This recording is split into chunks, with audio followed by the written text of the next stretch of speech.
What do we have today? It's fucked up what happened to Russ, bro. Language, boy. On God. It's fucked up what happened to Russ. And Russ got a bad take because of that Lakers team. That's the truth, bro. That's the truth. You talk to T-Lou. T-Lou did interview with motherfuckers. I love Russ. Ever since Russ left the Lakers, bro, he's been on the minimum, bro. We've never seen this ever. We've never seen a player who's been the MVP, who's impacted the game, who they call him names and tell him he can't shoot, go to the playoffs, shoot 40% with the Clippers the very next year, right? Take a less demeaning role with the Lakers, take a less demeaning role with the Clippers. He's been a sixth man ever since he's left the Lakers. He's a starting point guard in the NBA. He's arguably one of the top 3 point guards to ever play the game. You tell me this man can't get on the team all because he's passionate, all because he stretches with the team every single fucking practice. I'm done with this. And Tyronn Lue is now looking to the bench to make some other changes. Westbrook. Russell Westbrook, the man who turned triple-doubles into routine box scores. Once the heartbeat of OKC, the 2017 MVP, the fiercest competitor of his generation. But this time, it wasn't an opponent that broke him. It was humiliation. When Westbrook found out Giannis Antetokounmpo's brother, not Giannis, his brother, got signed before him, he snapped, smashed his phone in disbelief. Imagine that. A Hall of Fame lock, Russell Westbrook. The man who made triple-doubles look as ordinary as free throws. Once the pulse of OKC, the 2017 MVP, the fiercest competitor of his generation. But this time, it wasn't an opponent that broke him, it was humiliation. When Westbrook found out Giannis Antetokounmpo's brother, not Giannis, his brother, got signed before him, he snapped. He smashed his phone in disbelief. Just think about that. A future Hall of Famer, a former MVP, sitting at home and signed while benchwarmers with half his resume are getting deals first. How does one of the most relentless players in NBA history fall this far? To understand that, we have to rewind to the moment everything started unraveling. The moment LeBron James brought Russell Westbrook to Los Angeles. The King's choice. The Lakers had 2 options, trade for Buddy Hield or bring in Russell Westbrook. LeBron James made the call himself. He wanted Russ. On paper, it was perfect. 3 stars, 1 mission, another ring. But inside the locker room, things never clicked. Because when you play with LeBron, there's an unspoken rule. Everything runs through him. And Russ? He wasn't built for that. Everywhere he'd played, OKC, Houston, Washington, he was the engine, the heartbeat, the storm. He wasn't. Every missed shot, every turnover, every stumble became a headline. And when the team crashed and burned, missing the playoffs, LeBron's image came out spotless. Westbrook's didn't. This wasn't just basketball anymore, it was politics. The scapegoat. Didn't just critique Russ. They crucified him. Westbrook. Trade him. Booed in his own arena. His family getting death threats. And through all of it, the one guy who vouched for him stayed quiet. LeBron didn't step in. Didn't defend him. Didn't redirect the hate. Because that's how the Lakers system works. Someone's gotta take the blame when the empire falls. That year, it wasn't Vogel. It wasn't Davis. It was Russell Westbrook. And the crazy part? He still showed up to every practice, still led every huddle, still refused to quit. But by season's end his name was mud. A former MVP reduced to a meme. Until, out of nowhere, one unlikely voice spoke up. Patrick Beverley. The man who used to despise Russ on the court suddenly broke ranks. He called Westbrook the best teammate I ever had. Paul George backed him up. Austin Reeves echoed it. Even NS Freedom admitted it. When you play with LeBron and things go wrong, someone becomes the scapegoat. And that year it was Russ. The silence shattered.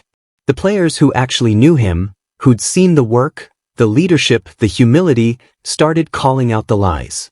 This wasn't about ego anymore. It was about reputation. About how one bad fit destroyed one of the most respected players in the league. He wasn't a problem. He was collateral damage in a system built to protect one man, LeBron James. And the fallout? Oh, it got worse. LeBron's shadow.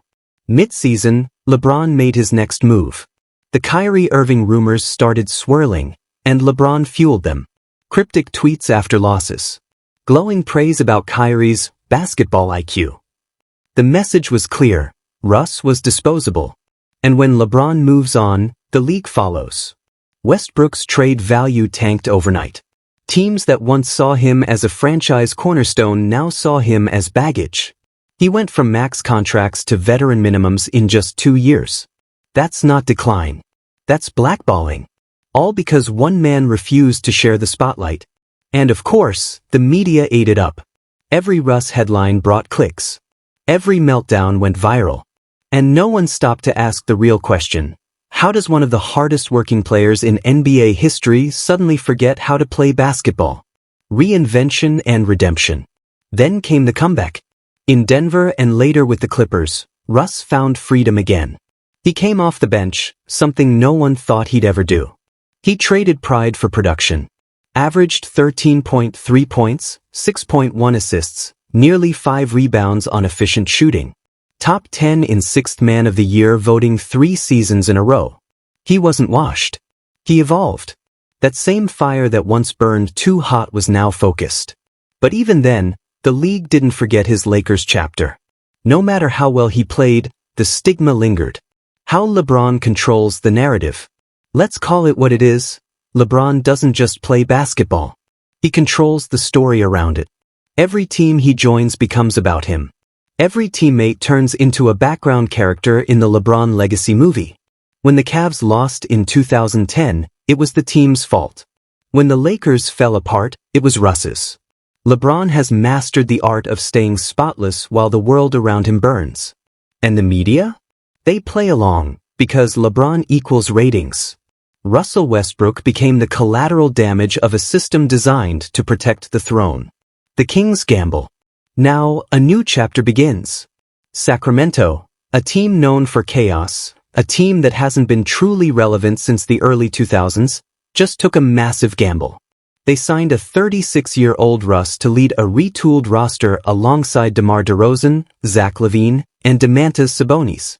The fit? Questionable. The potential? Huge. Because what the Kings need isn't another scorer. They need a soul. A leader. A spark. And that's exactly what Russ brings. He might not hit 40% from deep, but he'll dive for every loose ball, lead by example, and play every possession like it's his last. The last stand. If there's one thing Russell Westbrook has never done, it's quit. Denver, Sacramento, wherever he goes, he adapts. Accepts bench roles. Works in silence. Still gives you 13 points, 6 assists, 5 rebounds. Career high efficiency. Still, no offers came until the Kings called. 1 year, $3.6 million.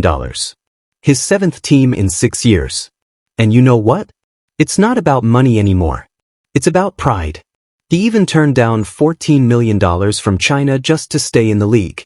Because that's who Russ is, defiant, proud, and completely unwilling to walk away from the fight. Sacramento might be his final stop, but that's exactly what makes him dangerous again. The final word. 18 years. 203 triple-doubles. An MVP. A legacy built on heart, speed, and raw defiance. Russell Westbrook never begged for approval, never chased clout, never dodged the smoke. He stood tall even when the world turned its back on him. And now, at 36, on a veteran